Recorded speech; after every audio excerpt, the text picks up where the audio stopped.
വിശുദ്ധ ലൂക്ക എഴുതിയ സുവിശേഷത്തിൽ നിന്ന് 11-ാം അധ്യായം 1 മുതൽ 4 വരെയുള്ള തിരുവചനങ്ങൾ. യേശു പഠിപ്പിച്ച പ്രാർത്ഥന. അവൻ ഒരിടത്ത് പ്രാർത്ഥിച്ചുകൊണ്ടിരിക്കുകയായിരുന്നു. പ്രാർത്ഥിച്ചു കഴിഞ്ഞപ്പോൾ ശിഷ്യന്മാരിൽ ഒരുവൻ വന്നു പറഞ്ഞു, കർത്താവേ, യോഹന്നാൻ തൻ്റെ ശിഷ്യന്മാരെ പഠിപ്പിച്ചതുപോലെ ഞങ്ങളെയും പ്രാർത്ഥിക്കാൻ പഠിപ്പിക്കുക.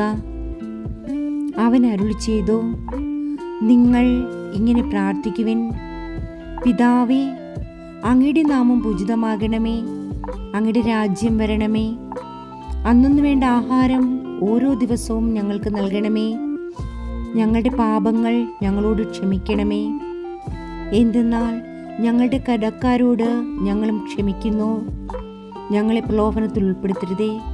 കർത്താവിൻ്റെ വചനം. ദൈവത്തിന് നന്ദി. ആമേൻ.